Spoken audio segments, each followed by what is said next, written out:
And we're off, like a piece of Stilton cheese. We are off. Not enough to exist long days. New invaders are destroying the enemy.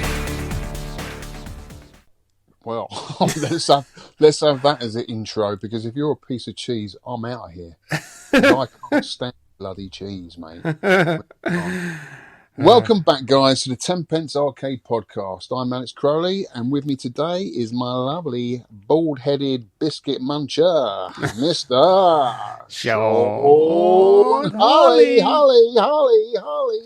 Well, that's a lovely echo, that, darling. We're in a cave. How you doing, mate? I'm all right. How are you? Yeah, rocking and a rolling. You know what I mean? I've got my rum and coke to hand. Oh, What are you drinking? Punk IPA, 0 alcohol. It's a Zero? Yeah. That's not rock and roll, mate, is it? Come on. I don't You're supposed drink to get anymore. drunk on the podcast. I don't drink anymore, do I? Really? You used to love a beer. I know, I used to. Why? Why did you suddenly stop? What happened in your life? I just got fed up of hangovers, basically. Well, you just drink responsibly, don't you? I couldn't. I was all or nothing. I was one of them. Really? But I got to a point where I was, every weekend, I was like a binge drinker, like Friday, Saturday, Sunday, and then nothing through the week. But Right. Well, the best thing for a hangover, mate, is another beer. yeah, well, I told You Jan. just keep drinking. I told Jan that loads of times, and eventually she got so fed up with me, and we fell out. And I didn't want to come home from the pub, and in the end, Oh, no. What sort of drunk are you, Shaun? I'm quiet. I'm really Quiet? Yeah, I'm really quiet. Yeah, apparently. Mm, Yeah, I'm not like loud and smashing things up. Well, I do fall about a bit, but yeah. yeah. So Well.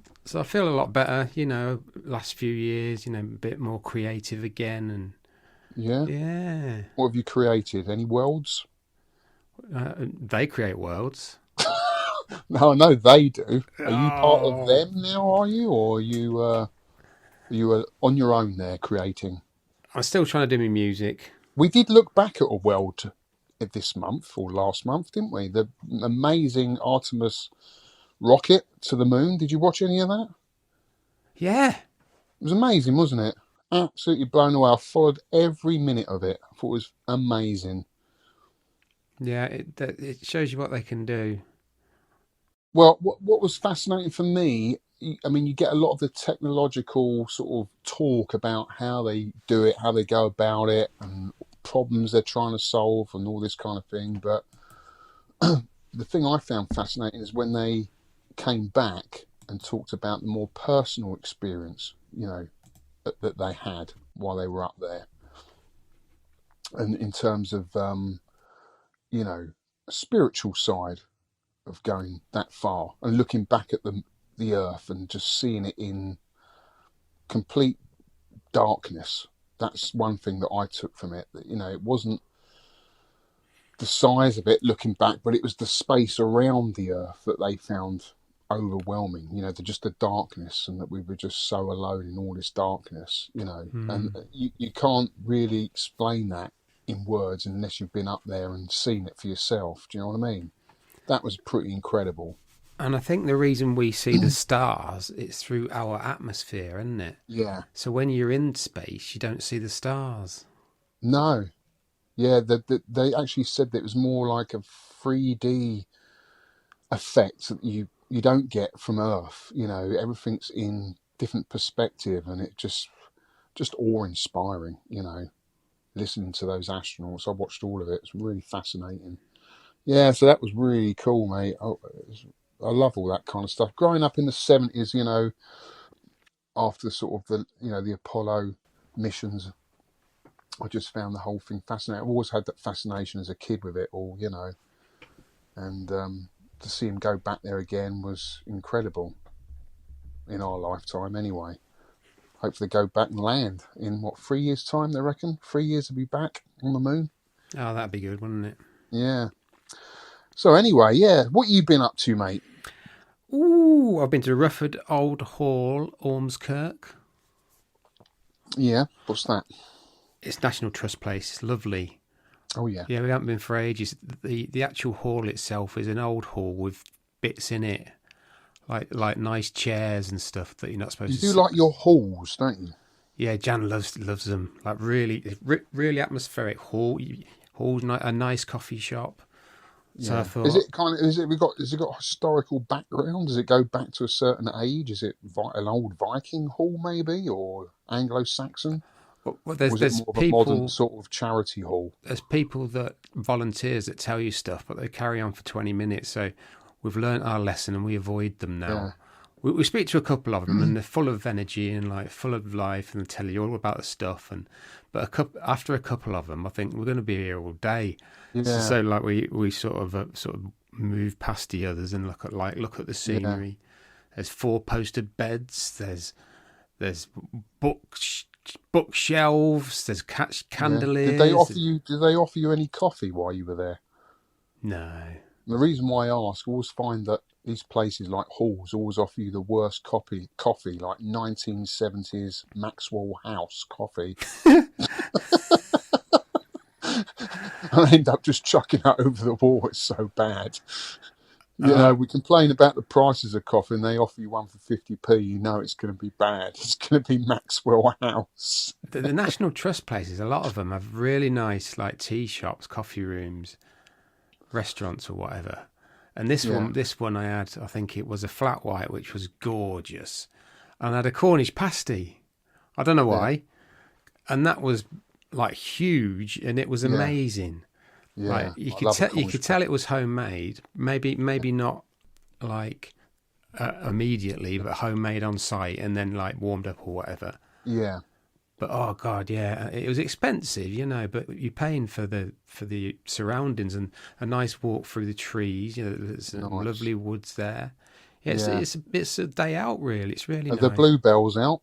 Yes, they were. Yeah, they do bluebell walks. Yeah, we've got a Badbury Hill just up the road from here. There's an old 12th century, what do they call it? Great Barn, where how was it? King John. So this is back in sort of Robin Hood era, sort of around about 1272. There's a barn there from 1272 where they stored all the grain away from the common folk. I guess when they were at war and stuff.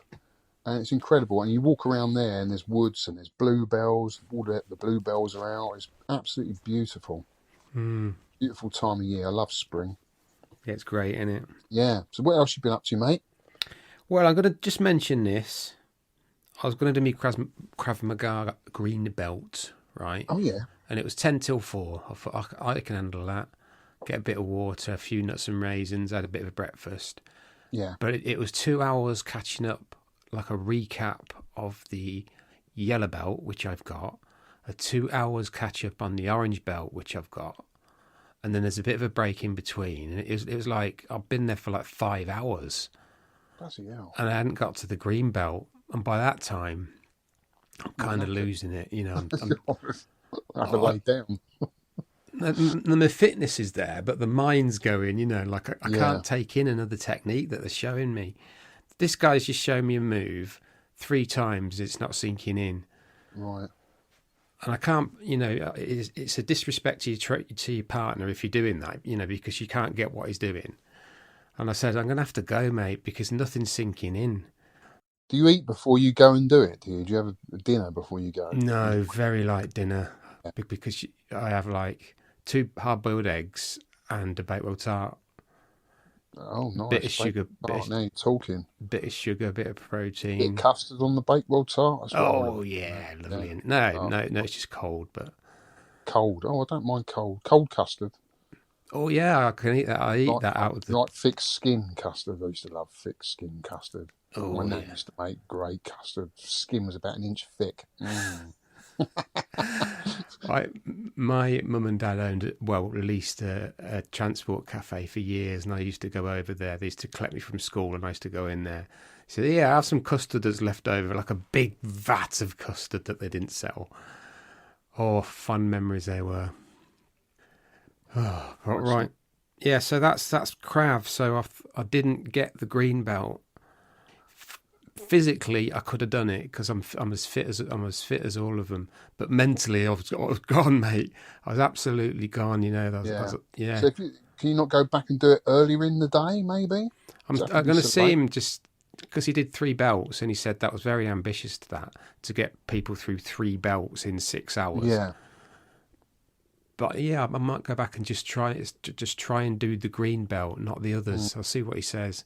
I'm sure there's room for that. Makes sense to me, mate, as well, because today I forgot to shut the side door on my van. And I drove off I was driving about 20 minutes. Now, normally the van would tell me if I've left the door open, but I've got problems with the van again. All weekend, I haven't been able to put the passenger window back up. Electric windows, right? Nush got in the van. She ran the window down and it wouldn't go back up again. So the whole weekend, I didn't go anywhere in the van. Well, I couldn't because the window was right down. So I stuck an umbrella in it over the weekend to stop the rain getting in. So there's something wrong with the electrics. And I drove off this morning and it went back up again. And I thought, that's weird. So it can't be the motor. It's either got water in there or something electrical ain't happening. It's intermittent, which is the worst problem, isn't it? When you can't find exactly what it is.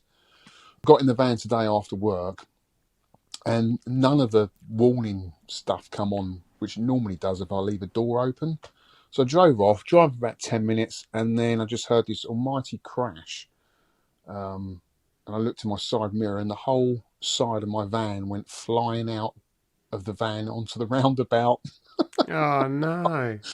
My little kitchen, I've got a little kitchen in my van, for making tea and a bit of porridge in the morning or some boiled eggs, you know. And the whole lot went flying. So I had to quickly jump out and pick it all up. Held all the traffic up for 5 minutes while I was loading it all back up again. So, I don't know, we're just getting maybe a bit forgetful in our old age, mate. It's just older. Yeah. There is definitely a bit of that, yeah. Yeah. So you've been off to the arcade club as well, I see. Yeah, this was amazing, honestly. Yeah. It was the Kong Off, UK Kong Off. And it was like, there was about three rounds, 3 heats, and 32 went to 16, 16 went to 8, and then there was 2 like semi-finals, and then there was just 4 people at the end, and maybe 8, and it was who could get the kill screen. So not the high score, because the high score is point pressing, which is like 3 or 4 hours. Just get to the kill screen, which is maybe 2 hours. So it's still like an 800,000 score. And so what if 4 people got a kill screen? Who's the winner? With the one with the most points. Oh, okay. Yeah. Right. Yeah. Yeah. So it was like a huge atmosphere, like a party atmosphere. People were cheering and shouting, and there was two guys left, Pingy, and this guy called JM. I said, sorry, mate, I don't know who JM is, and he said, oh, it's Jannik Mahler from Denmark, and he won the Danish Kong Off. Right. He's a young lad. And he's now won the UK one as well. That's so amazing. Pingy came second. I was introduced to Pingy in a cafe where we had something to eat. And Rowan Bag, I don't know who he is, but James Wise Miz was in it as well from Retro Asylum. He was in it. He did really well. Yeah.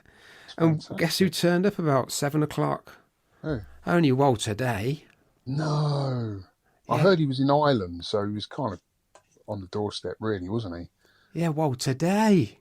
Fantastic. Walter, and he turned up, and he did a speech at NERG as well about. He says, "You gamers are passing on the baton of retro games to the youngsters." That kind of rousing speech.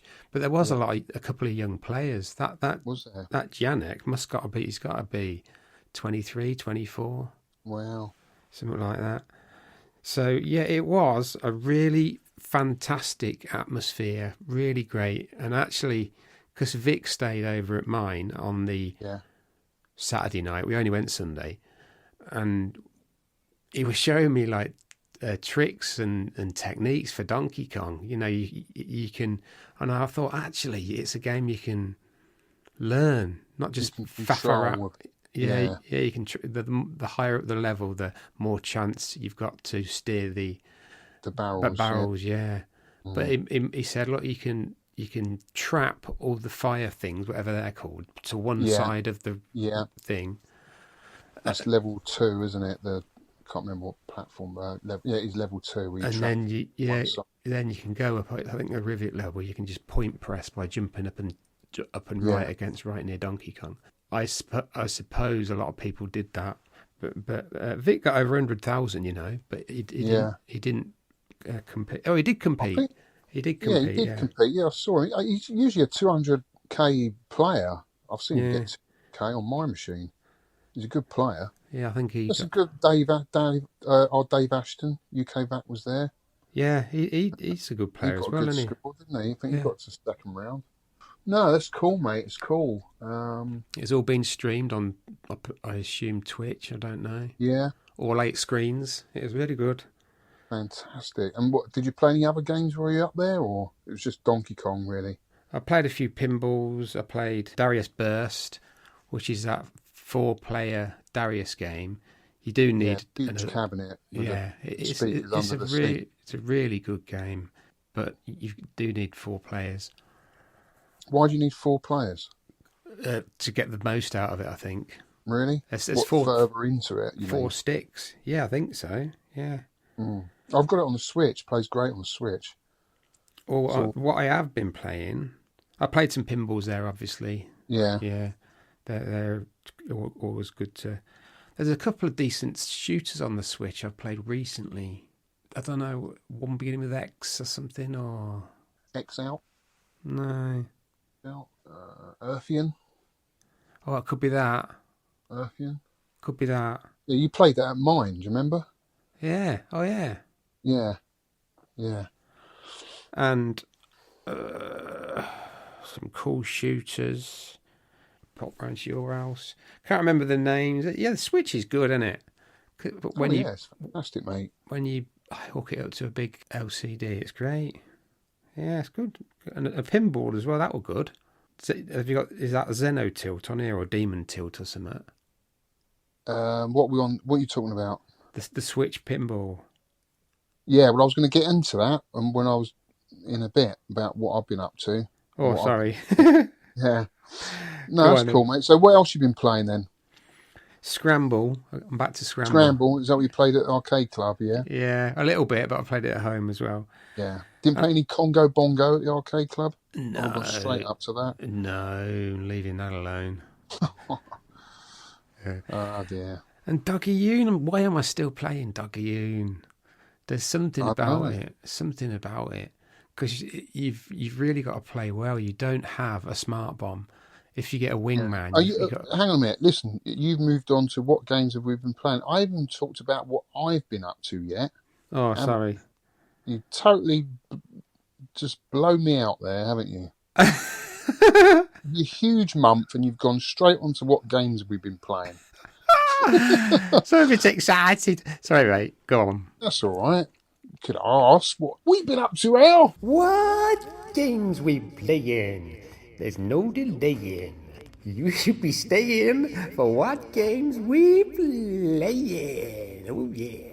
Well, I had my birthday. It was my birthday, April. So, I had a big birthday. Well, not big. It was a birthday meeting. Just invited a few mates over. You came, obviously. Yeah. Yeah, didn't want to make it too big. I don't have a big space here, right? So I couldn't invite everyone I wanted to. But it was a good day, man. And I got to say a huge shout out to Paul Higgins for helping me out with the food there, because, it's the last thing I wanted to do. When I've got people over, you just want to chat and spend time with them. You don't really want to end up cooking all day long. So that was really cool of Paul to do that. All the games held up really well. In fact, Phil Murr got here really early to fix the sound issue with my Robotron, which lasted about half an hour, and then it went again. So he took the soundboard away with him and got that back. But at least we had his soundboard here for the day, so everyone could play Robotron. So that was cool. So huge shout out to Phil. Matt from London Pinball dropped off the 2 days before the meet because I was having trouble with Centaur. Remember, I got that Centaur machine. I think it was 83, that game. I didn't gel with it, to be honest with you. I know it's supposed to be a classic from that era, but I think, I started from a very high bar with Stranger Things, and it's going to be hard to beat that game.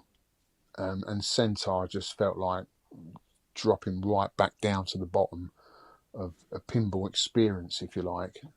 And when you've got no nostalgia for any of that stuff, then it just doesn't make sense. You just don't gel with it in any particular way.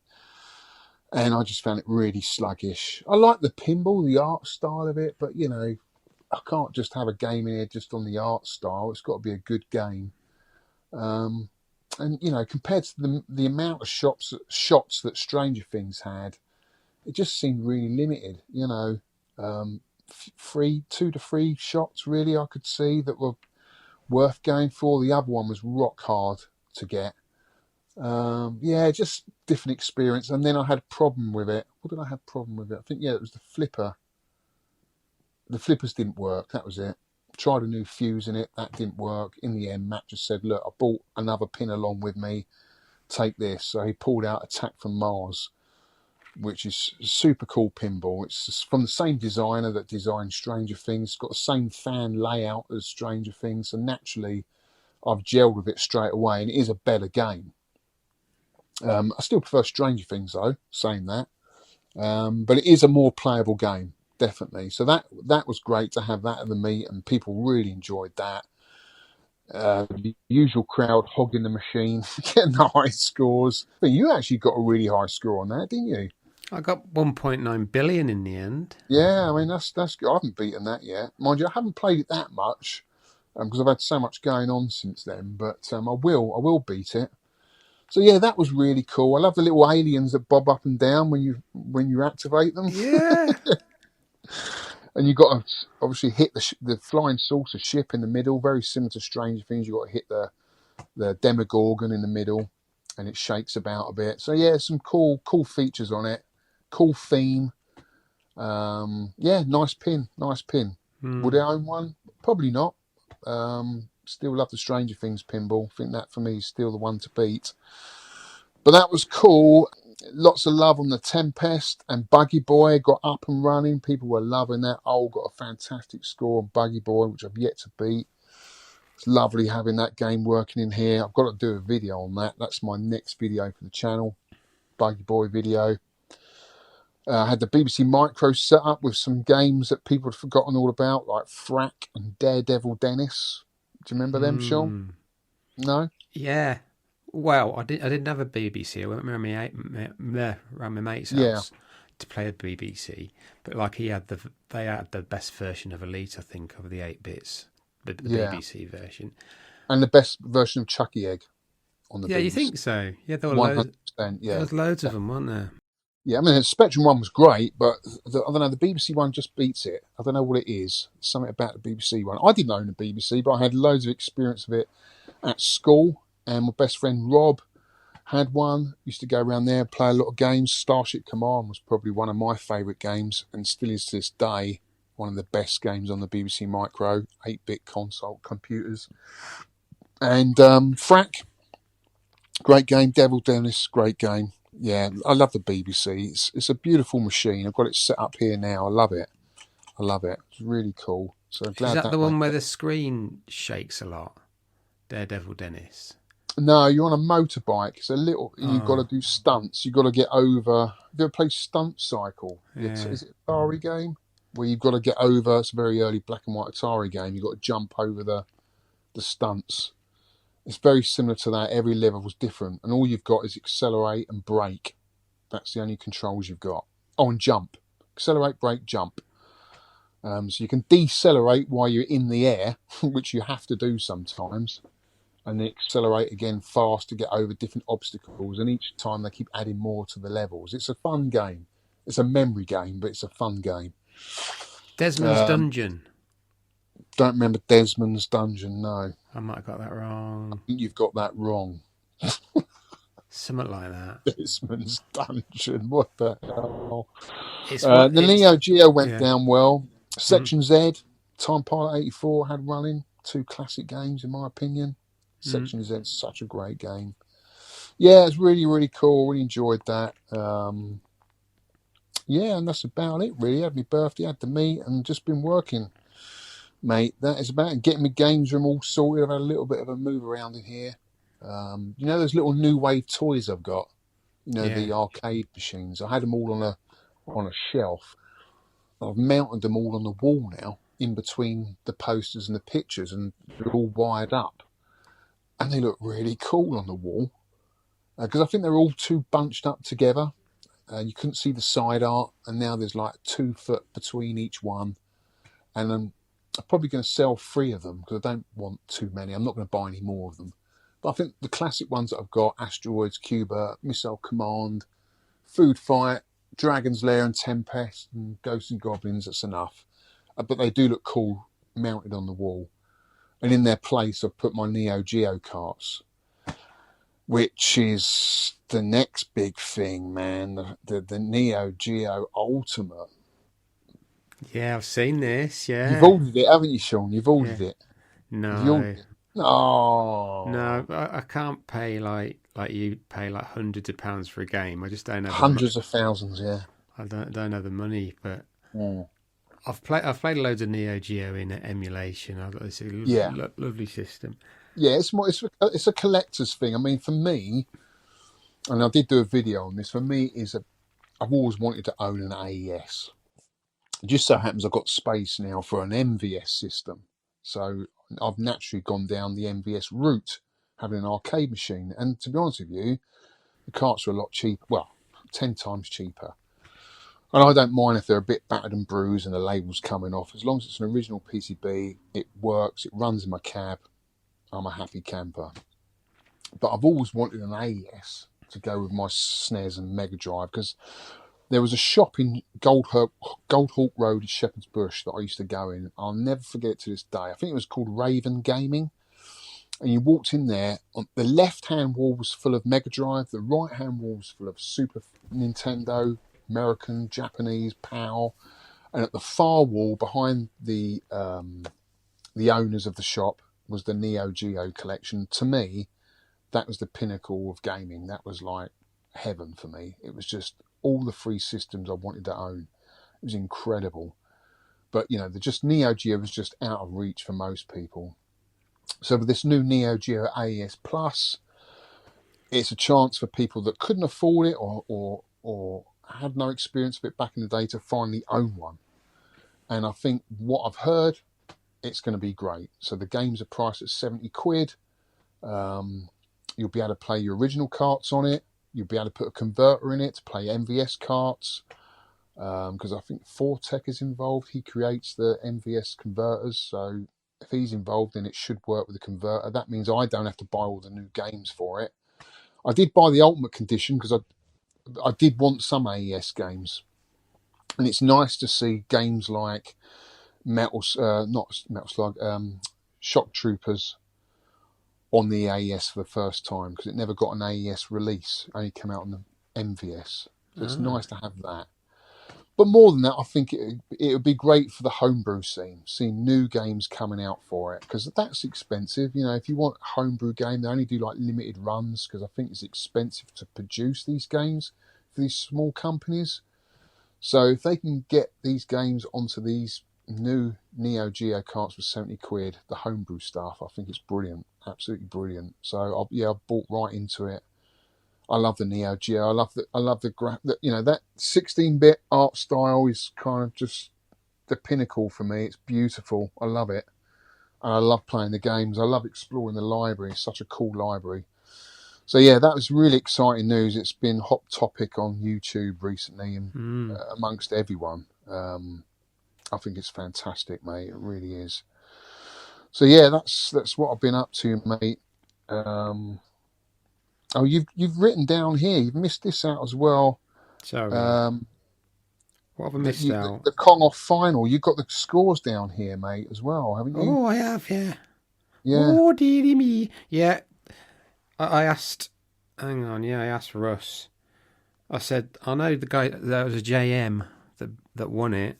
Who was JM? He said Yannick Marler. Oh yeah, he won the Kong off. and he was actually given a Kong off for winning Donkey Kong from his friends at Shed Arcade. Yeah, number 1, Janik. Number 2, Yeah. Pingy. Yeah. Pingy's a drinker, you know. Is he? Yeah. Some people play better when they've had a drink. Yeah, he does. A bit like what's his name from Tombstone? Doc Holliday. Is it Doc Holliday? He's always better shooting, wasn't he? After he was drunk. Yeah, Pingy was like, I don't know. So what was the prize money? I don't know. Was there a prize? There was trophies. Trophies. That's nice. 1, 2, and 3 trophies, and kiss and a cuddle from Walter Day. Yeah. No, maybe not. It would have been nice. I'd like to have met Walter Day again, because obviously I met him, and had dinner with him when I did the Sky Skipper reveal in Atlanta. I'll never forget that, sitting at the table, Billy Mitchell, Walter Day.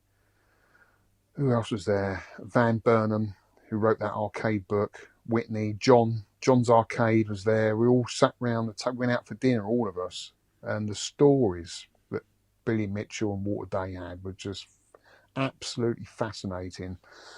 A night I'll never forget. It was such a laugh. So it would have been nice to catch up with him. I didn't know he was going. But I couldn't go, mate, because I had a bad back. I'd done my back in a week. And, mate, I could not move hardly. It was so stiff. You know, I've literally just got over it today. Really. 3 or 4 people asked about you. Yeah. Did they? Yeah. Oh, bless them. Yeah, I would have loved to have gone there. I would have loved to have supported it, but I just couldn't face driving for 3.5 hours and standing up. I just couldn't. I could have probably downed a lot of drugs, but I don't know. Yeah, I just wanted to be in my own bed that day, that weekend, and relax my back. But it looks like it went really well, and I'm really pleased that it went well, and everyone that entered, participated. With this being the first one, I'm sure they can tweak it and make it better for next time. Not that there was any major problems, but I would imagine with all these things, like when I organised the UK VAC meet, there's always teething problems, and hopefully they can sort of improve on that on the next one. But it was great to see everyone supporting it. So well done to Russ and Ollie, wasn't it? Ollie? No, 8-bit boy. 8-bit boy. Yeah, what's his real name? That's his real name. He's done it by Depol. Oh, okay. 8-bit boy. What? It's called Ethan 8-bit boy. Okay. No, I don't know. Yeah, he's a younger lad and he's just got into it, but he's like loving Donkey Kong, and he was like very enthusiastic with Russ to set it all up. Yeah. Even the marquees had a UK Kong off. They changed all the marquees. Just attention to detail was amazing. Yeah, they do that at all the Kong offs, don't they? Yeah, do they? Ah. Yeah, I used to have a Kong off marquee. It was signed by Walter Day not Walter Day, Steve Weave and Billy Mitchell. I think I sold it actually. No, I gave it to Dave Ashton as a birthday present. Actually, yeah, he was there. You still got it. Yeah, he's there. Yeah. So cool, well done, guys. So now we move on to what games have we been playing. So what games have you been playing? I'm going to say them again. Scramble. Got back into Scramble. Yeah? Did Vic push you in that direction? No, I just thought I changed my joystick back to 8-way. How is Vic? You didn't mention Vic either. He was there, wasn't he? Was he all right? Yeah, I think he's. They're trying to sell the house, obviously, because it's too big for him. It's blinking massive. So they're trying to sell the house. But, yeah, well, I hope he's going to keep his arcade collection, isn't he? Yeah, I would guess so. But the next door neighbour said, all this Victorian house, he says that they're a money pit. She said, yeah, they're all houses are. If you buy an old house, actually saying that new houses are as well. The amount of times I go around to new houses and try and sort problems out because they're so badly built. Yeah, that's the thing. If you own a house, you've got to pay for it to be fixed. If you rent, then you don't have that worry, do you? So, you know. No, yeah. I was speaking to a couple of guys there. One guy's rented all his life. Yeah. All his life. So he says he never has any worries. He doesn't own anything. No. That's a ponder. Well, you can't take it with you, mate, can you? No. You can't take it with you. That is, yeah, you don't have a mortgage to pay, and there is that, I suppose. Cool. So you played Scramble, Doggy On, And Darius Darius Burst. Burst at I 80 played Darius Burst at was it the casino in Tottenham Court Road? I remember actually me and Vic went up there when they were clearing out. He was closing down, and we pulled a Darius Burst out of there. Huge cabinet, beautiful game. You know, with the speakers underneath the seats, it really does immerse you in the game. That rumble, you feel like you're on a runway. Do you know what I mean? You can hear the jets taking off It is from good. underneath you. It's incredible. Great game, great game. Well, I've been playing a bit of Toki. Chucky! Yeah, because I picked up a PCB of that. Got a great deal on that. Really got into that. Got a lot further in that game. Going to keep going back to it. It's a really fun game. Demon Tilt and Xenon Tilt. Now, these are two pinball games I quite fancied because they've got their own physics. So they don't try and replicate physics of a real table. They create their own physics. So it's more of a vid pin, which is what video pinball should be. Too many pinball games try and replicate the actual physical inertia of a real pinball. When in actual fact, you can make something out of this world. You can make anything you want in a video pinball. So do it. And this guy has. And it's kind of like a shmup kind of. It's just an awesome pinball. I've absolutely fallen in love with it, mate. It's incredible. Xenon Tilt didn't get a physical release, but you can get a physical release of Demon Tilt, which I think is actually the better game. Xenon Tilt, there's a lot more going on, and you've got guns in it, you can shoot in it. There's 3 different playing levels of the game. That's the one I was playing then. Yeah, that was it. Yeah, did you like it? Yeah, I loved it, yeah. Yeah, it was so cool, wasn't it? The music's atmospheric. There's so much going. It's really responsive. If you like pinball, you want something a bit different, and you want it to be like a video pinball with its own mechanics, definitely, I can't recommend it enough. It's so cool. Xenon Tilt was a little bit not as good, only because it's sometimes difficult to trace where the ball is, because there's so much going on. You can almost like lose eye contact with the ball because you can't see where it's gone. Whereas Demon Tilt, which is the first game he created, because they're both created by the same guy, just one guy on his own created these games. Yeah. You can follow the ball a little bit more, and the table layout is a little bit more basic. But still, there's still a lot going on, but nowhere near as much as Xenon Tilt. Both good games in their right mind, but you know, if I'd start with Demon Tilt first and then move on to Xenon Tilt, and watch some tutorials on YouTube, because they don't give you any tutorials within the game. So I know it's just flippers, but actually there is a lot to learn in the game, and it's definitely worth learning a bit about it. So it's quite a deep pinball. So yeah, really enjoyed that. Oh, that's good. Attack from Mars, obviously, we talked about. Buggy Boy, I've been playing a lot. I picked up a few MVS games. I've been playing Last Resort. That's a fabulous shooter. Rock hard, though. It's on the sort of difficulty level as Viewpoint. Have you played Last Resort, Shaun? On the podcast we have, yeah. Yeah. Yeah. How did you get on with it? Did you get far on it? Can you remember? I can't remember now. It's one of the early ones. I'd have to go back and have a look. Yeah. Great soundtrack. Looks stunning, but is hard. It's definitely a hard one. Street Hoops is a real surprise. I love that. We got really into it, me and Ed, when we were playing it. It feels like NBA Jam. It's a really underrated basketball game. I really enjoyed that. So that's what I've been playing, mate. Some fantastic games. Yeah. Right. Sorry I interrupted you there, mate. I was getting a bit excited about gone off.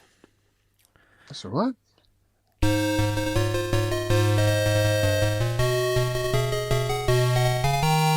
Game room picks. Game room picks. Are these yours? Yeah, they're my picks, mate. I put them in because we didn't have any, so I put my own in just to show you what I've done with my room. See where I've mounted the little New Wave toys on the wall? Yeah. Looks cool, doesn't it? They look like they're sticking out from the side of the cab. They're behind the cabinets on the back wall below the marquees. Ah, Right. right. Got you. Yeah. Yeah. Bit of an optical illusion there. Yeah.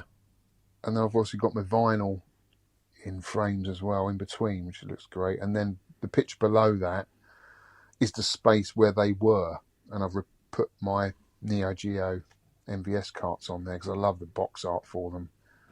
That's a great game, Shaun. Project Neon. Have you played that? No. What I is should it? have had that running on Saturday. Is that a So- shooter? Yes. It's again it's a homebrew game. Small company. I think they only made 100 carts. That'd be a great game to get on the new AES Plus. It's a really good shooter because you can swap the orientation, so you can play it in horizontal or vertical. It's really cool how they've done it. So yeah, definitely worth playing that. Yeah, that's Game Room Picks. Come on, guys, we need some Game Room Picks. We've got all these guys out there. We want updates. We want pickups. We want pictures of your games rooms. Just little tweaks here and there. We love talking about it. Well, I do anyway. Okay, moving on to podcast pickups. Any pickups, Shaun? Podcast pickups. Yeah, I've got a few. I'll come on to them. Okay, But shall I do mine first then? Yeah, or- go on. Okay, as I said, I picked up Demon's Tilt on the Switch. Definitely recommend buying that, guys. If you love pinball, video pin, it's a great game. Also picked up R-Type Delta, which is a PS1 game. Nice to see that ported to the Switch. I think I might have played that, a long time ago. It looks great on the Switch, mate. Really does. Really enjoy playing that. Looks absolutely fantastic. Also picked up loads more Neo Geo MVS games. I can't keep up with the ones I'm picking up because people keep sending me links to people selling them. So if they're a great deal, I've got to get them. So I got Flip Shot, which is like a poor man's Windjammers. Maybe that's a bit harsh. It plays like Windjammers, but it plays more like Pong. It's not as much going on, but it's still a fun game. For like, I don't know, 15 minutes, you'll get a bit of fun with it, but you've got to play it with a human opponent. It's a fun game with someone else, not so much on your own. But still fun, cool to see on the Neo Geo. Last Resort, as I've said, I picked that up for a great deal. That's a hard shooter to find. Got a great deal on that. King of Fighters 95 and Savage Rain, which I've really got into. That's a fighting game, and it plays out on 2 tiers, so you can sort of drop between different tiers in the game. It's limited on move sets, but actually it's a really fun game. Really big sprites, fantastic sprite animations, wacky characters, some of them a bit janky, but I like all that. It's actually a really fun game, Savage Rain. I've been enjoying that. We get Savage Rain up here, up north. Yeah, you get just constant rain up there, mate. Yeah. Not as bad as Scotland. Vic always says, Glasgow says, weather's crap, it's always raining. Oh, no. But we had some savage rain. That's how I would explain it. Yeah, savage. Savage. Yeah, that's my pickups, mate. What you got? Oh, look at these! Some guy come up to me with like three sort of small square packages. I said, "Are they biscuits?" No, he said, "Feel them heavy." So when I opened one, it is a 10p biscuit token, like a proper metal engraved coin. Wow, he's gone to all that trouble to do that. Yeah, Mate. one for me, one for you, and one for Vic. Oh, that's sweet. It's amazing. I'll put a link. I'll put a link to his company. It's called Chris, and his Bath Lane Makes Facebook, Bath Lane Makes, and a WhatsApp as well. So what does he do? 3D printing or metal engraving? Is that his thing? I don't know. You'd have to look at one. I don't understand it. I wonder if he could make me. I'm missing like my buggy boy, my Tatsumi buggy boy is missing. Like I don't think I actually ever had one, but Outrun's got a little badge on the steering wheel. Yeah.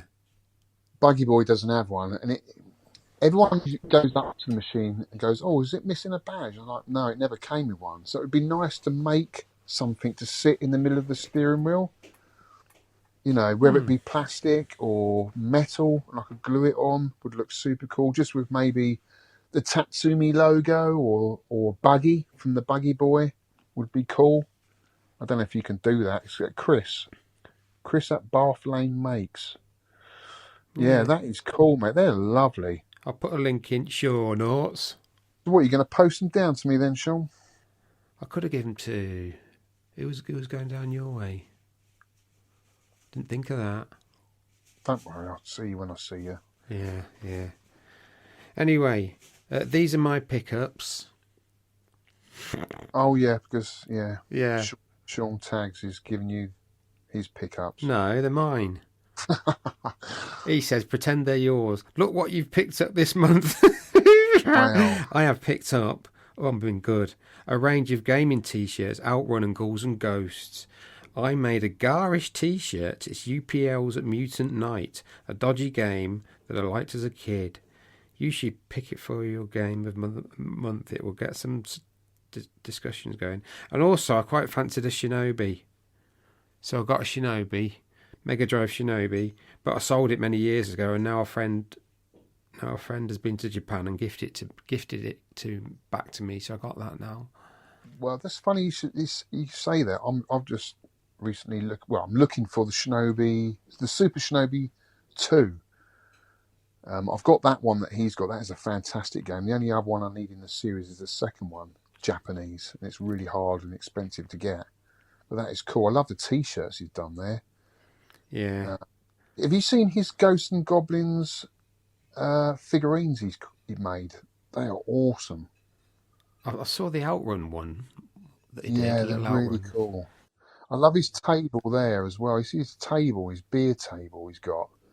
He's got a glass top on it, and inside the table, he's got loads of sort of memorabilia from the 80s, like key rings, Star Wars figures, There's a stormtrooper skateboard in wheels, yeah, little cars and stuff from the 80s. That's cool. He's got great games room. He's uploaded a video as well, so check out Taggsta's YouTube channel.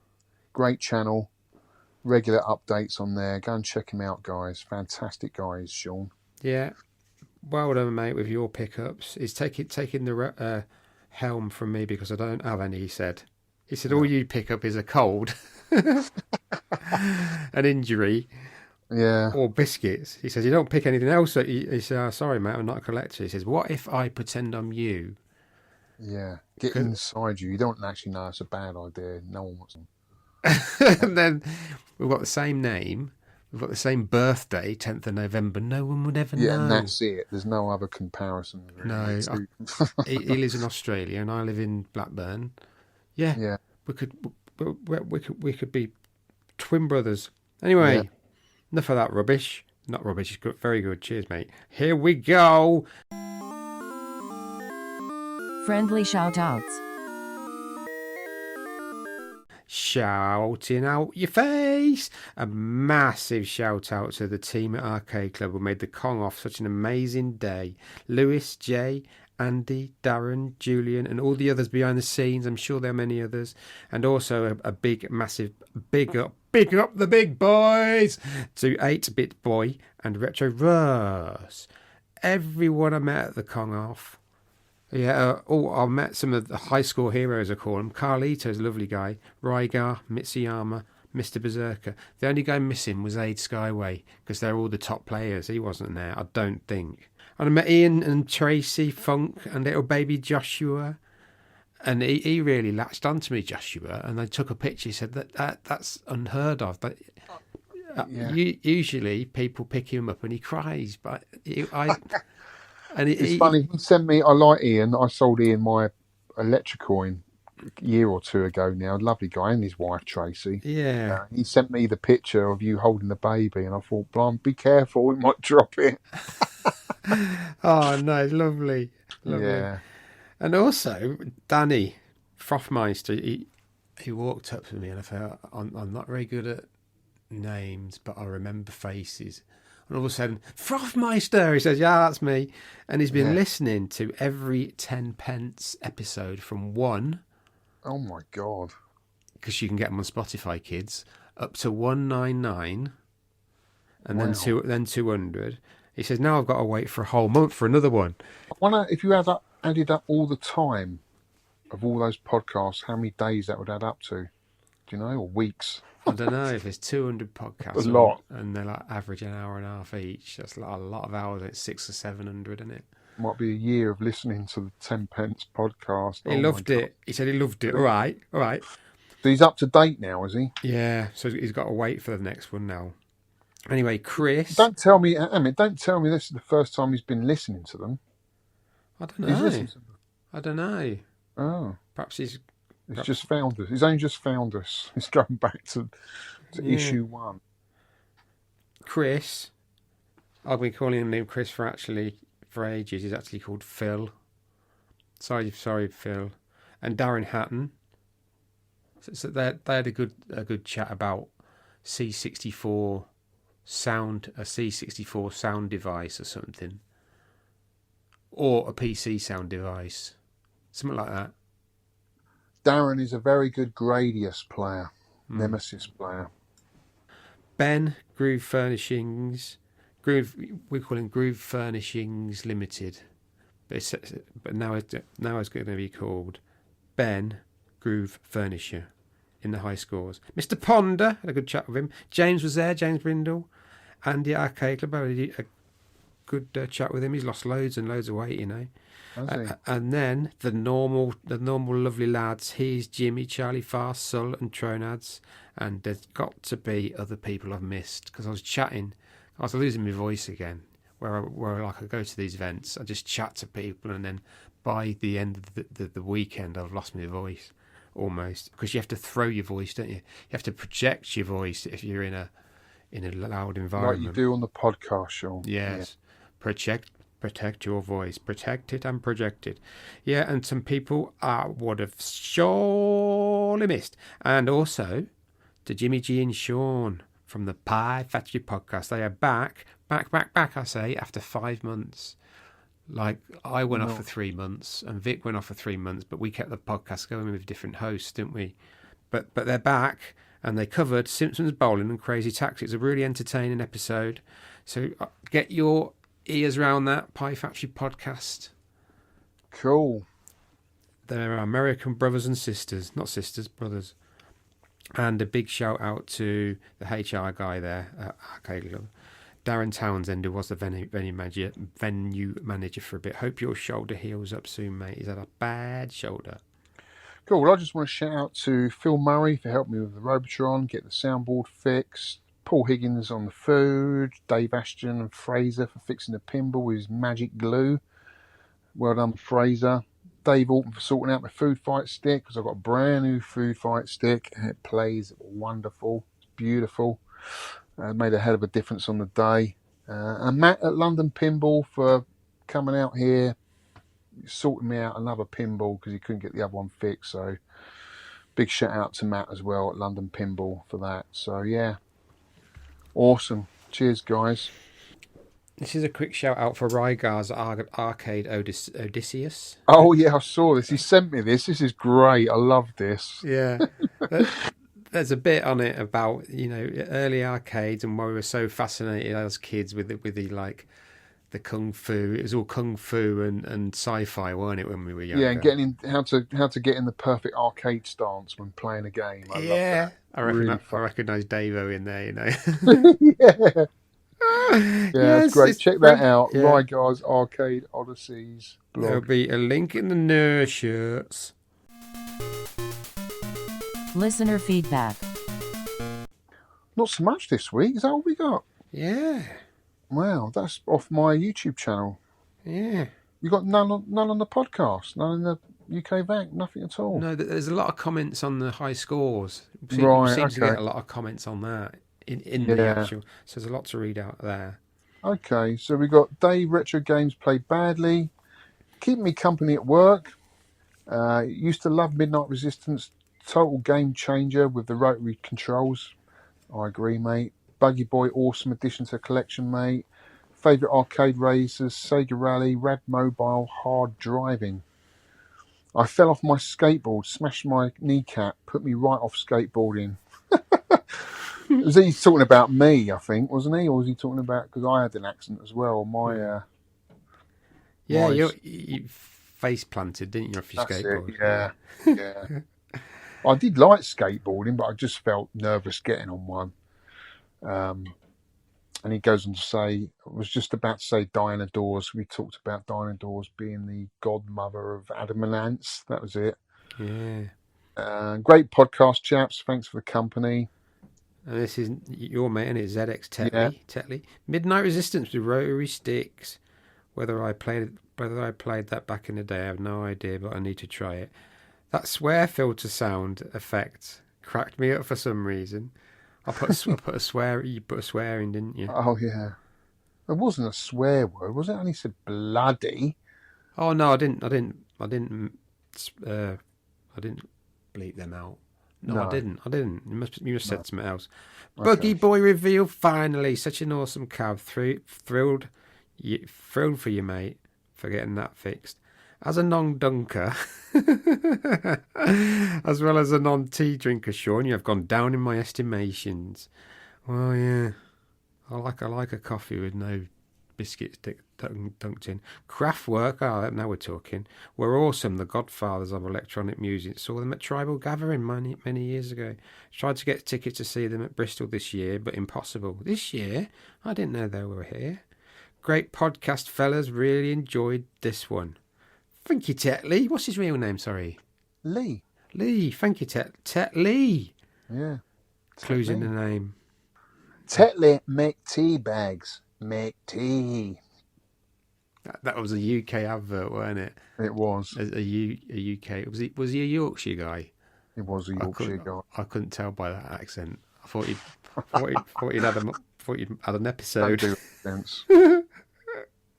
Biscuit review. Biscuit review, biscuit review. I don't know about you. Biscuit review. Exceptional. That's what it says on these. All butter chocolate chip shortbread from Azada, hand baked in Scotland. They had to go up. Asda had to get someone up into Scotland with a baking machine. What do you call that? Oven. And this rich all butter shortbread is filled with sumptuous Belgian dark chocolate chips.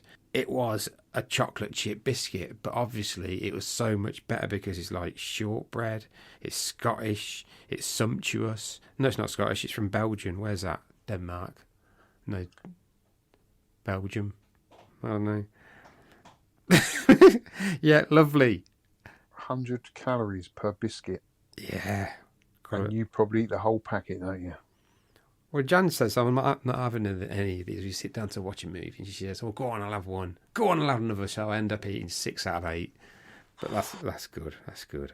That's 1,000 calories. No, 600 calories. Wow. I know, but it's Sunday night, mate. The Sunday nights are movie night where we just chill out, shut the curtains and just pick a movie off of Amazon Prime or Netflix. Oh, talking of movies, what did I go and see the other week? We went to see the Project Mary. No, I'm getting this wrong. Hail Project Mary, is it? Yeah.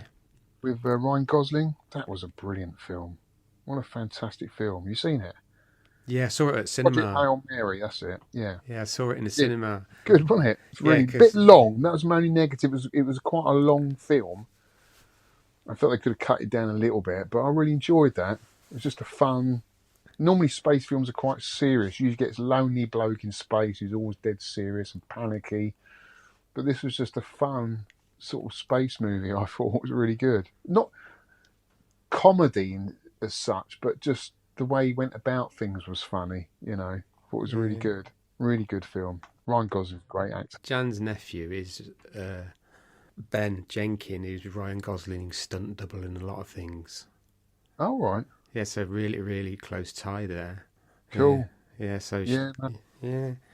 So Ben comes over. He's like really humble. Oh, I've just been working with Jason Statham. I've just been working with Vin Diesel. Just off the cuff, you know. Oh, look at him. Yeah. Yeah, he's really humble. He's like a lovely lad. Anyway, he started off. He lived in Blackburn. Comes over to see his mates.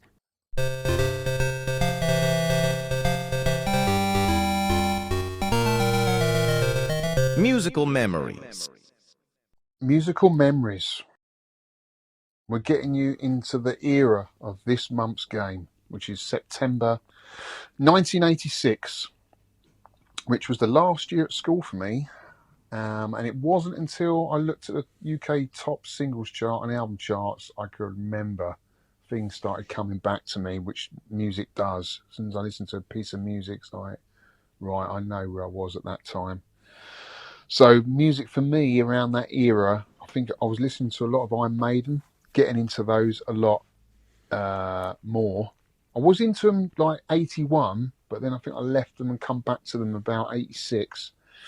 And Somewhere in Time album, which I think is a blinder. That album is probably one of their best albums for me, called Somewhere in Time. What a fantastic album. Great album cover as well. Just a great band. I actually saw them the year after Donington Monsters of Rock, and they were headlining the year after. That was the year I left school. So that was 87. And Guns N' Roses were on the lineup. It was Guns N' Roses, AC/DC, David Lee Roth, Megadeth, and Iron Maiden, and that was 120,000 people at Monsters of Rock. And it was the last time they did that, because unfortunately 2 people got crushed at that gig and they died. It was quite tragic, actually. When Guns N' Roses came on, everyone just rushed the stage and 2 people got crushed to death. And I was in and amongst all of that, and it was just, it was a day I'll never forget, because we got back really late and our parents were worried about us because they heard it on the news. Didn't have mobile phones back then, but we didn't know the tragedy had happened until we got back home. We just had an amazing time, It was just incredible to see Guns N' Roses then in their original lineup and form. And Iron Maiden, who just, that was the Seventh Son album. And that was just an unbelievable gig that I'll never forget. But that was a year after, which we're not talking about. We're talking about 86. So Queen Kind of Magic, which came out at the same time as Highlander, did it? The film was at 85. But that was a great album. Fond memories of that. Some great tracks on that album. Huey Lewis and the News, another good album from 86. That's go on.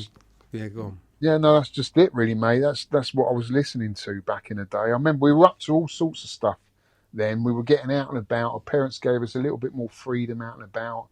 And I do remember that year, me and a couple of mates, I think it was mate Rob and Tom, we were mucking about on some garage roofs, and the garage roofs had asbestos, the old asbestos roofing, and we were running along them.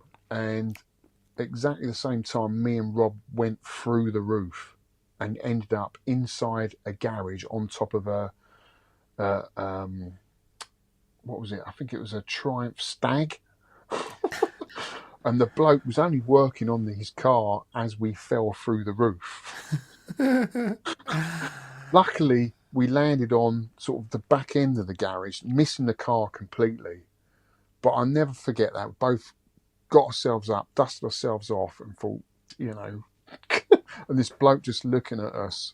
And he was, as far as I remember, he was all right. He was more worried about us being hurt than the damage of the roof. But I'll never forget that. I remembered that because a couple of the tunes that you've picked, Shaun, I remember exactly when it happened. And it's just one of those things we got up to. I mean, we shouldn't have been on the roofs, but we weren't really up to anything bad.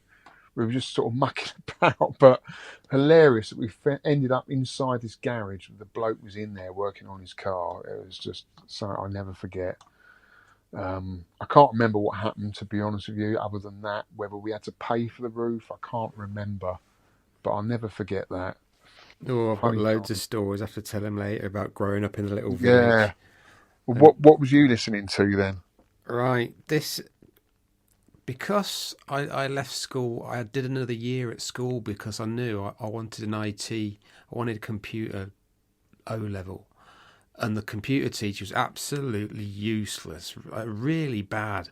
And I thought, right, I'm not going to get a qualification. So I stopped on for a year, stopped into, what do you call it? The actual, not pre-form, what's it called? The extended bit. An extra year at school anyway. Yeah, that's it. Sixth form. Yeah. So I was about 17, and these music was in the nightclub. It used to be 18 to get into the nightclub, and I had fake ID. Had to remember my birthday as a year older. I always used to get in. Yeah. I think I was 17. So this music was playing, and it's just nostalgia in that club. I loved it because I felt free from everything. And I was like 17. So, I met you were 17 and 80. You were a year older than me then, are you? Yeah, 1969 I was born. Ah, right, okay. Yeah. Yeah, that makes sense. People forget, actually, 1986 was the last year of corporal punishment at school as well. They abolished it in 86. So the kids today don't understand that. Like, we actually got the cane. I got the ruler over my hand once for letting a stink bomb off in one of the classes. So I got a ruler over my hand, over the knuckles. Oh, I got a chalk. Did you ever get the cane or anything? I got a chalk thing thrown at me because I was always mucking around in class. And we had this guy called Mr. Green. And if you said that, are you well? Well, he said, you're very well, actually. And he'd poke you in the stomach. But, God, yeah, it was... But you did you know any kids that got the cane? No. No? No, probably, yeah. Different schools, every school was different, I guess. But, I mean, used to be... mine was an all-boys school. They introduced girls into the third year. So the last 2 years at school, they introduced girls. But for most of Tenton Broom Road School's life, it's always been all boys. So it wasn't until the last 2 years I was at that school introduced girls. But there was a lot of those old school kind of teachers that loved giving out the old corporal punishment for kids, you know. Yeah. Didn't do me any harm. But anyway, yeah, that's cool. And what you were listening to then, mate? So this is pure nightclub nostalgia. When I got in Yeah. Gables in Wellingborough, it was called Gables, and the other one was called something else. There was two clubs. There was like a pub and then a club. Anyway, I was in there. I was glad to be in. I was drinking pints. Love Can't Turn Around. Farley Jack Master Funk. And there was a thing at the time that all the DJs had 12-inch mixes of everything, didn't they? In the clubs. I don't know. I didn't go to those sort of clubs. Oh, I did. I grew up in them. Yeah. Love Can't Turn Around. Farley Jack Master Funk. Word Up. I've been listening to these. I remember Word Up Cameo. They had the big cod pieces, didn't they? The red cod pieces. Do you remember? I've been listening to it about an hour before we started. I thought that's okay. Love Can't Turn Around's all right. There's a house music version that's far better. Walk This Way. This is the one that really holds up. Run DMC and Aerosmith, where they're like battling. Like they're on either sides of a recording studio, aren't they? They knock on the door, or knock on this fake wall. Yeah, this is the MTV video that they did. Yeah. Brilliant. Quite groundbreaking to have the sort of hip hop crossover with rock at that time. It's quite a new thing. Obviously, you don't think anything of it today, but back then in '86, it was quite a big video. I remember. Yeah, it still holds up today. That's still a great track. Yeah. And this is a weird one. Ain't Nothing Going On But the Rent. Yeah, it gets the massive thumb down for me, that tune, mate. Yeah. But it's I like it. It's all right, but it's just a memory for me. A memory, yeah. Well, I agree. You know, it can be some of the worst songs can drag up some of the worst or best memories, can't they? You know. Yeah. But yeah, well, should we have a look at the UK charts of September 1986?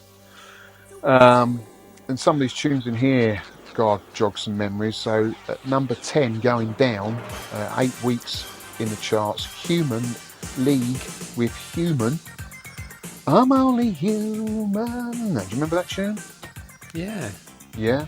I remember it because they used to play it a lot at the Richmond ice skating rink. We used to go ice skating. We used to play that all the time. The girls loved that tune.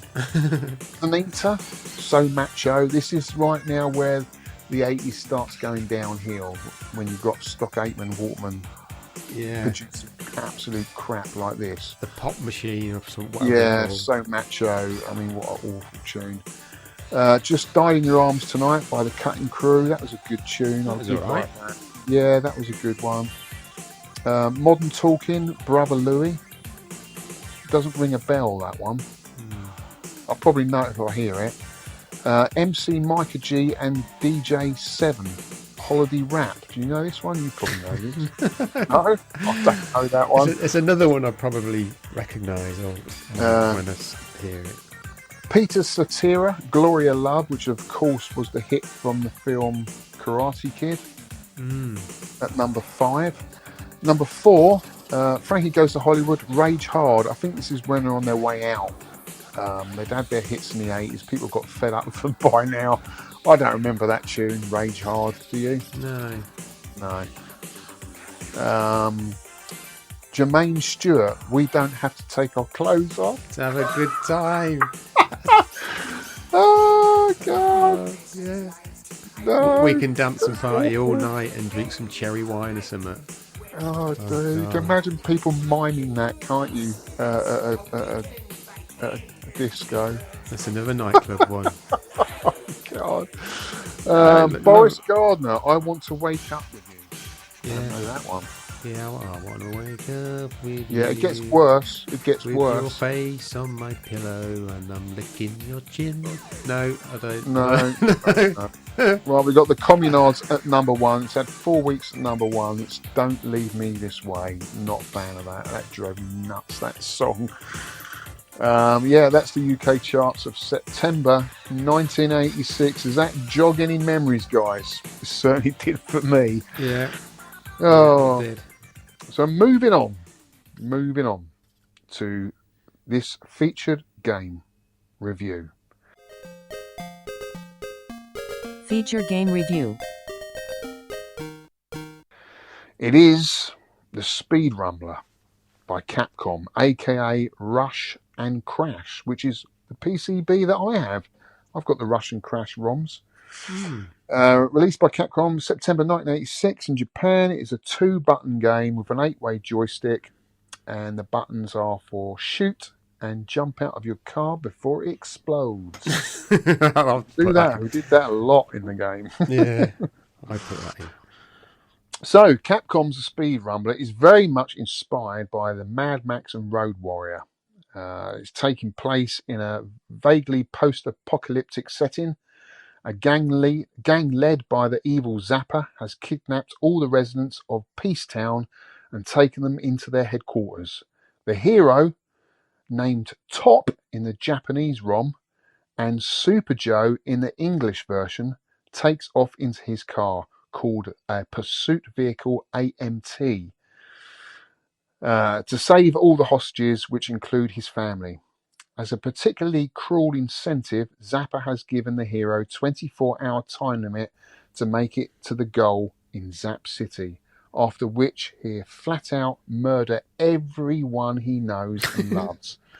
Every minute in real time translates into an hour in the game time.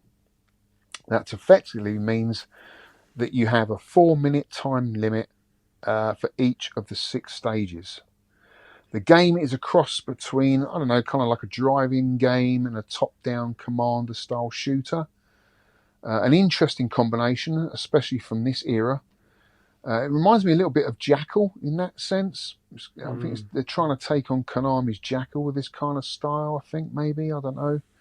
The objectives are simple. Get to the end of the stage in one piece and watch the timer, because it will kill you if it reaches 4 minutes.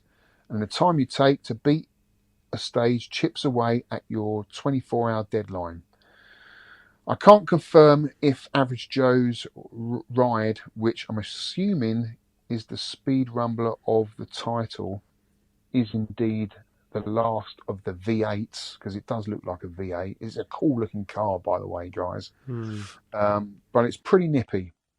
And while the handling is a bit slippery, and there's a bit of inertia going on, you'll be happy for it, as it allows you to dodge and weave through the oncoming traffic and enemies.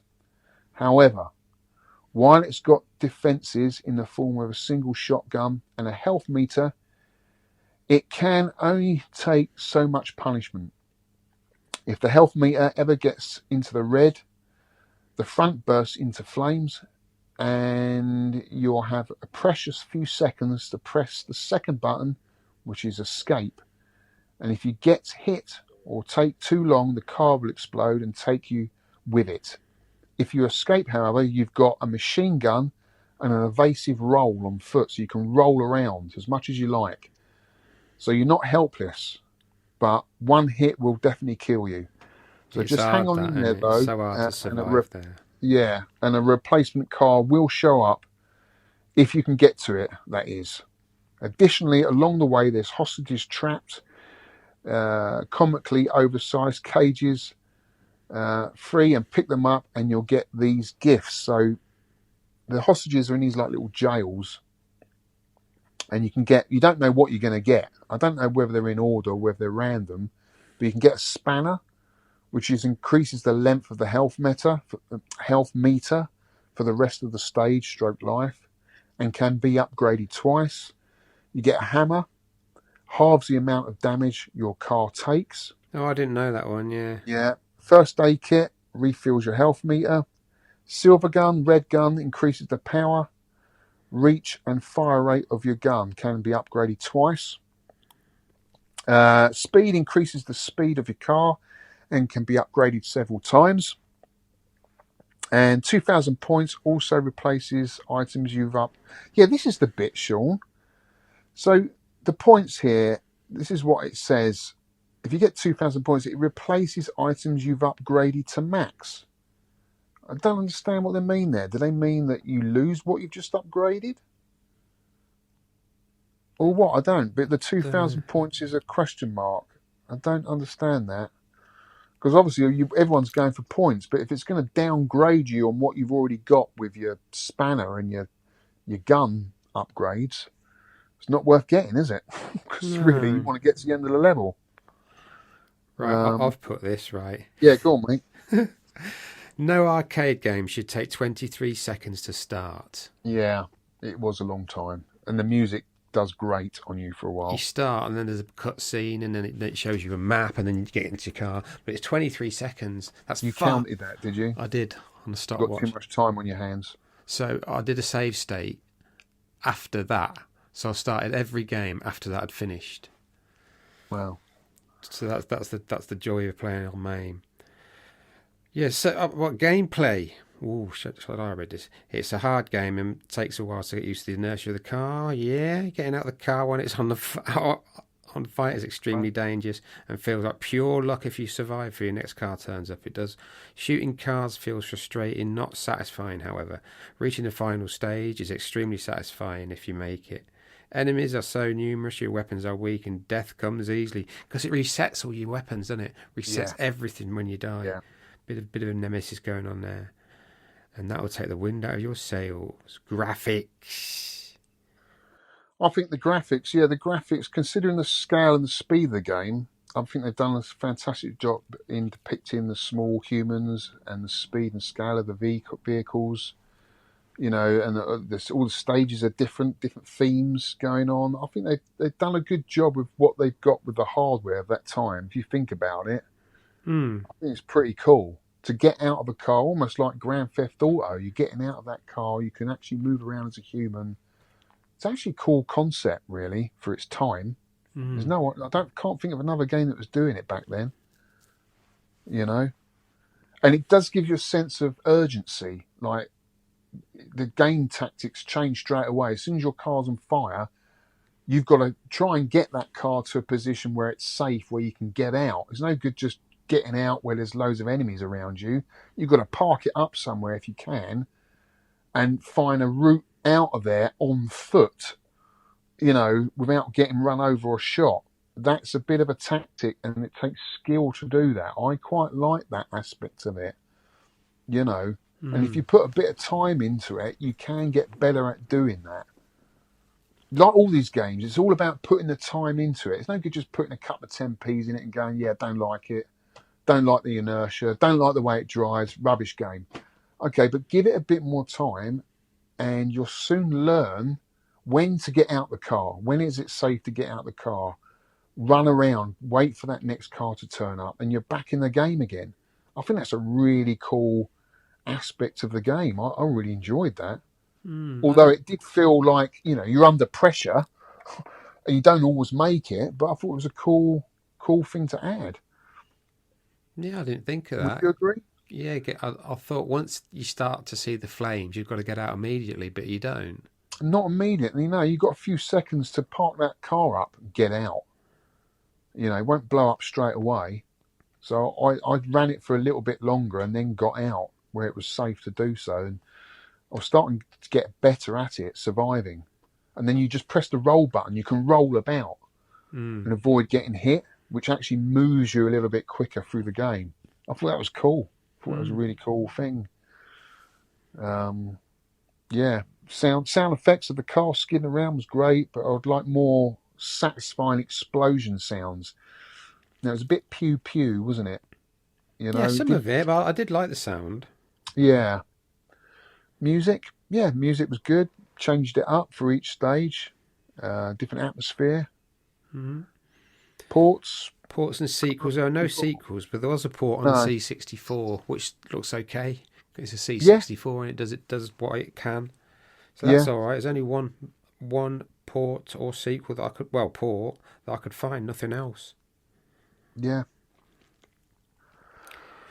Right, shall we have some scores? High score countdown. Whoop, whoop. We've had a load of players. 28 people. Wow. Thank you again, players. We love you. It's what I was telling them. I was telling like Carlito and coming with some of the others.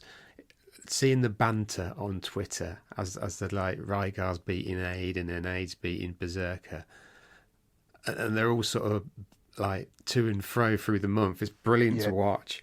Yeah, but they're very competitive, aren't they? The scores are creeping up. It's excellent. Great. Oh, it's great. Yeah. Did you get much feedback at the arcade club at the Kong-off about the game? Anyone mention it at all? I can't remember. Maybe a couple of people. Wasn't available to play on any electrical ones, was it? No, it wasn't there. No. Right, 28. Number 28. Dr. Goggles, Niall, 5,700. At number 27, Basil the Sane with 8,200. He says the Speed Rumbler, 8,200. 2 words sums this one up for me. Frustrating and punishing. Not a fan. Not a fan. Sal Bug, he normally likes janky, 8,800. I thought I was going to love this game, but I was wrong. It looks so cute, but I just couldn't get into it. Maybe I need to give it more time. Yes, you do. 25, Andrew, M45, 10,060. 24 is Mr. Victor. He played it around my house, 12,500. Mark, What No Gravy, 14,300. 22, One Punch Ron, 15,700. Zestora, 18,000. Retro Rex, Rich Young, 20,500. Arcade Greetings. I've had a grand total of approximately 25 minutes of gameplay this month. This game seems frustratingly fun. I get the sense that I can do better with more 10p's, but it's so incredibly frustrating on my first goes. Graphics are smart and kind of cartoony. Reminds me of the first GTA. I wonder if this came out before GTA, because that was a car thing, wasn't it? I think it did, yeah. Yeah. Has a 10p effect of wanting one more go, but still had the capacity to kick my ass right off. I will soak more time into it, but the more time to play before the deadline. Quick question. What is or would be the most modern game you could choose? How does MAME, etc. go? I just use a preloaded Pandora's box Raspberry Pi, so don't know the intricacies of MAME. So I did reply to him. And I said it depends what version of MAME you've got, and because some MAMEs, especially on the Raspberry Pi, are older versions. It's not MAME on Raspberry Pi. It's called Final Burn. Final Burn Alpha and Final Burn Neo are the actual arcade ROMs. So there is an actual version of MAME on the Raspberry Pi, but to my knowledge, it's still pretty janky. So there's no year that we stop. An arcade's an arcade game. We can pick any arcade game. It could be from 2025, right? Yeah. We picked Prehistoric Isle 2. I think that was year 2000. I think. Yeah. Yeah. So yeah, Oh, I just said, yeah, yeah, there's so much you can get with a Pandora's box or Raspberry Pi, but if you can get a setup with MAME in, then you're laughing. You've got like everything. yeah. Old man Steve at 21,200. John with the exact same score, 21,200. He is Jimmy, 31,000. What just happened? Got up to 30k for the first time. Got the extra man, and my score dropped to 20k. Yeah, Must be blowing more stuff up. Speaking to him on Sunday. So I'll give him Yeah. 31,000 because he did have 30. Stacey King, 35,600. Scored that on my second credit about 3 weeks ago. Managed to reach level 2. I've got further into level 2 since, but nowhere near that score. It's too easy to have a bad run. If you look at pea shooter in the dictionary, it will say speed rumbler like it. Mr. Messi, 36,300. The speed rumbler. Unfortunately, I've not had much time to play this strange game. It seems like decent fun. I've been regrouting a shower cubicle, which was no fun at all. Hey, number You can 14. play in the shower. You can do both. Yeah, good day. Oh Number my God. 14, Alex, 42,200. Just beat you, 41, 44. I know. I can't believe that. Oh, I wish I had more time. I didn't have enough time this month on this one, and I really wanted to, because I've got the PCB, even though the sound doesn't work. I really wanted to sink some time into it, but I just didn't get the time. Yeah, I can't believe you beat me, mate. It's unbelievable. But what I did with that, I stopped trying to chase the power-ups that went left or right or went below the screen, because I lost so many lives trying to scoop down and get under them, but you just can't go below the bullets. So yeah, I just kept creeping up the level, just kept creeping up and eventually getting the power up. You got to, because not only that, you forget that the actual screen does scroll up automatically anyways. It is pushing you up the game. And on a few occasions I actually got stuck in corners and the game was pushing me up, so I died, you know. So you have to keep going. If you miss something, don't go back for it, just keep going. Anyway, at 12 we've got what is that? Juxabil. Juxalby. You have to ask him how he pronounces it, because he plays Juxalby, number 12, 49,800. In 11th place, Majock with 50,700. At 10, Brian Haribo with 51,600. Damage limitation, can't avoid taking damage. Just a matter of how long. Yeah, you got to survive. Good to see you on Sunday. I went up to him and said, "Got any Haribos?" He's a lovely guy. Buttons from Cinderella, 9 points. No, he's in 9th. He got 2 points, 60,200. Hi, Shaun and Alex. This game has dribbled has dribbled out a score from me. Must say it's a pretty decent graphics and fluid gameplay for 1986. Just acquired a Mr. unit, and this came with it. Keep up the great podcasts. Cheers. Sorry, what are we on now? Ponder. Sorry, 3 points with 74,500. Peter Rhodes. I was speaking to Ponder, lovely guy. Peter Rhodes with 4 points, 75,000. Great game this month, like a cross between Commando and World Rally. Yeah, I like that. That's a good comparison there. Yeah, never heard of it before, so it's like a real hidden gem for me. I'll go back to it soon, see if I can get past that pesky level 3. Wow. I'd love to know some of these guys' tactics. They've got some fantastic scores. At number 6, Mitsuyama, Stephen Bell, with 83,600. This is the best score I could achieve at Speed Rumbler. I could never reach the end of stage 2. I thought the game was quite good, with nice graphics and music, and having different music for each stage was a nice touch, although I only saw 2 stages. So I don't know if the music repeats at later levels. The game can get a bit hectic at times, and I had more success taking my time on the stage rather than rushing them. It seems you need to memorize the best routes through the stages to maximize your pickups, especially the 2,000 point pickups. I feel that if If I had more time in the game, I could have done a bit better, but stage 2 just seemed brutally hard to me. Yeah, it does change the music up, mate, on level 3 and all the others. Right, position 5.6. Gaz Quickfall is a good player. 128,000. Not my favourite game, but pretty cool. Looking forward to next month's game. Rygar, 7 points at number 4 with 204,000 he got. This month I've mostly been reinstalling MAME on my vertical cab.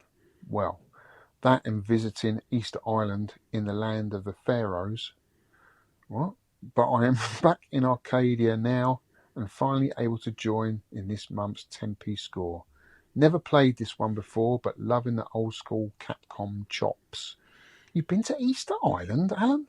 Yeah. Really? I'd love to go there. Is that for real? Or, for a minute there, I thought he was talking about he's playing some game. But if he's actually visited Easter Island, oh my God, I would love to go there. I need to chat to you about that. Right, Mr. Berserker, at 8 points, 465,000.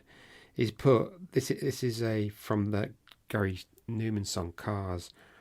Here in my car, I shall shoot all of the bombs. I score mega points. It's the only way to live in cars. So that is a sort of cryptic hint to what you have to do to get these scores. Cryptic hint. And what you do, there's a place on a level where there's these carts go along with bombs on them. Yeah. Like yellow carts, and you can shoot them for mega points. And what stage? I can't remember. Tell me what stage. It's one of the early ones. Was it stage 2? And you just stand there and kill them, shoot. And until you lose life, but you've already made another life, so you go back to the same point, right? And you just keep shooting and shooting and shooting, and that's where they've got these mega points. Do you reckon? I wonder how many points they got out of that level. That's interesting. Yeah, so Mr. Berserker, that he did it, and I spoke to him on Sunday, and he said every game has something you can explore. He talks about the Ghosts and Goblins thing. He talks about Arkanoid 2.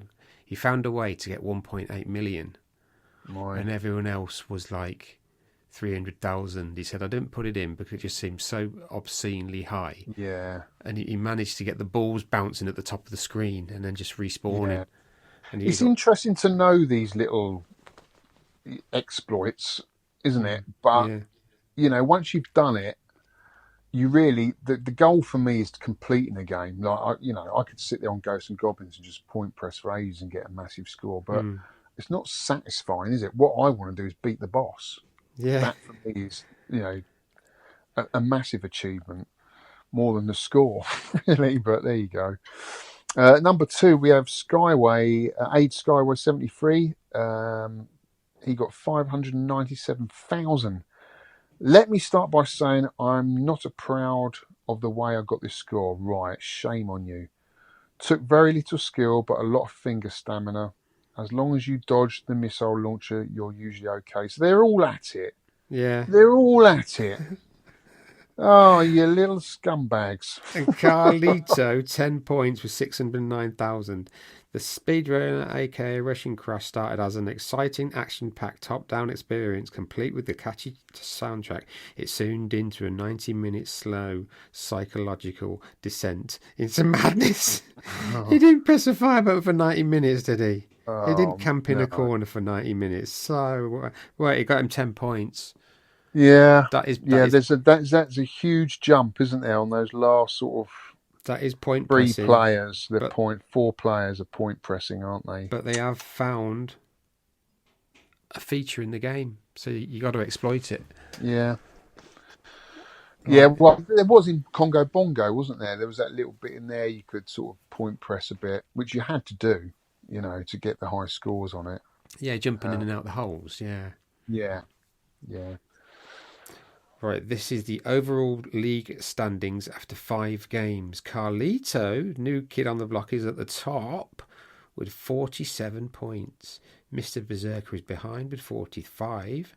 Then it jumps down to 33 points. Stephen Bell, Mitsuyama. Then Aid Skyway, 29. It goes to Rygar. Last year's winner. Oh no, previous year's winner. Gaz Quickfall. So you're on joint 7th with 10 points. There's lots of joint there. Three joint 8. No, 2 joint 8s. 3 joint 9s and loads of joint 10s. You see, I met Evan 04, right? And Ivan Storm, and they were stood together.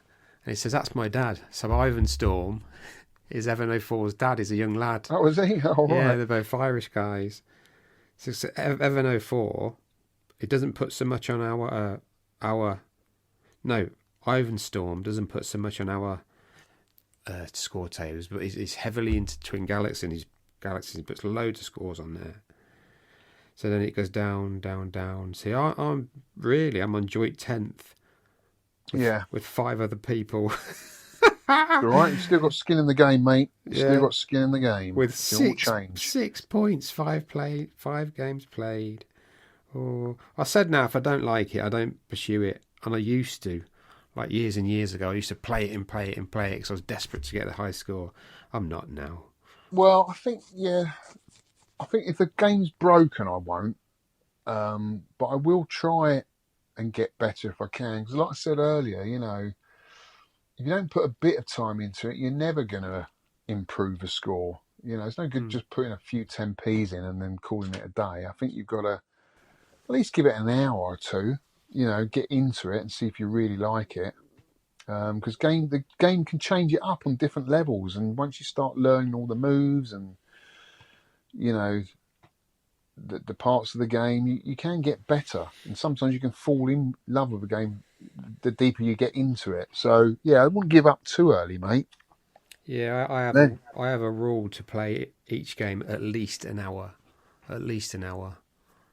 So that's what I do. And if I haven't found anything then that I really like, then I don't really continue. I just have a try and get a normal score. Right, how many 10p's would you put in? I would give 7 of my hard-earned paper round money 10p's into this game. I thought it was a good game. There's room for improvement, obviously. I think could have made it a little bit easier. Could have made the firepower a little bit stronger, a little bit quicker to, level up your firepower. The inertia was all right. After a while, I got used to that. It wasn't so bad. In the beginning, though, I can see why it puts a lot of people off. But actually, the more you play it, the more I got used to that. But, I think it just lacks a bit of firepower, a bit of oomph, Never felt strong enough, even though I was getting the power-ups. Never felt like I was doing that much more damage. But other than that, I like the game style of it. I like the music. It was a good game. 7 out of 10 for me. Well, it's like if I played it for an hour in the arcade, I'd probably put a couple of quid in. Yeah. But this is what I think it's worth. I think it's worth 3. 3, yeah. 3. Frustrating as hell. Why do the power-ups scroll horizontally off the screen? That's my biggest bugbear. Yeah, because you've got to go back. Or you've got to shoot it before. If you shoot it before you go up, then you can get it as you're travelling up. Yeah. But it's a unique game. Definitely worth going back to. I will anyway. I've got the PCB of it, so it's definitely a game I'll return to. Yeah, I thought it was a good game. Good game. Not a bad game, not brilliant, but a good game. Good game. Just found Good game. Just found it too frustrating. I'm sorry. Yeah. Right. Cool. So next show's game. Next show's game. This is one that you have mentioned in the past, haven't you? Yeah, I've got PCB of this as well. And I think we did we do the poll on this one, Dead Connection or Gallagher? I think we did. Right, I've picked it because I like the look of it. Dead Connection, Taito, 1992. ROM is deadconx. That's DEADCONX. Deadconx. Controls are just 2 buttons. Fire and roll. 8-way stick with 2 buttons. Fire and roll. Number of enemies 30. If you play 2-player, it has 50 on the screen at once. Life meter 10. So that is, I'll put the Raspberry Pi on and I looked on Twin Galaxies. That is all default settings. Right. Submit your score, put your score in your face. Deadline, Saturday, the 30th of May. We're halfway through the year, mate, nearly. Yeah. 30th of May, 2026, 5 p.m. UK time. You've got three ways you can submit your score: on Twitter, X, hashtag 10p score, 10p score. On the Sidekick app, make sure you're in the 10 pence club section because I won't see them otherwise. And then email, we'll get quite a lot through there. Biscuits at 10pencearcade.com. Get your ROMs, get them in your face from wherever you can find legit arcade ROMs. If that's MAME, Switch, Evercade, Raspberry Pi. I think Antstream has legit ROMs. No continues allowed, obviously. And always remember, you can listen to our old podcasts on Spotify. It's always on our homepage, that link, but I'll put a link in there because that's what Danny Frothmeister was doing. He's going through on Spotify because I think I went down to about 79 because I kept putting them on, but they were spamming the feed. And people were saying, it's a new episode, it's a new episode. So the actual new episodes, we were getting lost in all these new ones. Further down, down. I had to stop it. Yeah, there's our links. There you go, kids. So, Alex, it's been a pleasure. Pleasure talking to you, mate. I'm losing my voice again. I got arcade voice from shouting at the... It has. It's been a pleasure, mate. Lots going on, as always. Been a fantastic month of doing arcade stuff. Yeah, it's great. And obviously another month to look forward to with this month's game. Guys, thank you so much for listening. Thanks for all your feedback, all your comments, as always. We do appreciate it. We love reading it out, so just give us it all. We feed off it. We love reading it out and talking about it. And obviously your game room pickups, Shaun, keep the pickups coming. Yeah, I'm doing well, aren't I? Doing well with them. Yeah, you're doing well there, Shaun. And anyone else, just gives us something else to talk about and debate. We like a debate, don't we, Shaun? We do like a lovely cheesy debate. And it's always great doing this podcast with you, mate. I love doing it. Yeah, it's great, isn't it? Yeah. Well, that's it, guys. Thank you so much for listening. Shaun, cheers, mate. Cheers, mate. Take care, everybody. Yeah. See you on the next one. Cheers, See you, guys. mate. Bye. Bye-bye. Bye.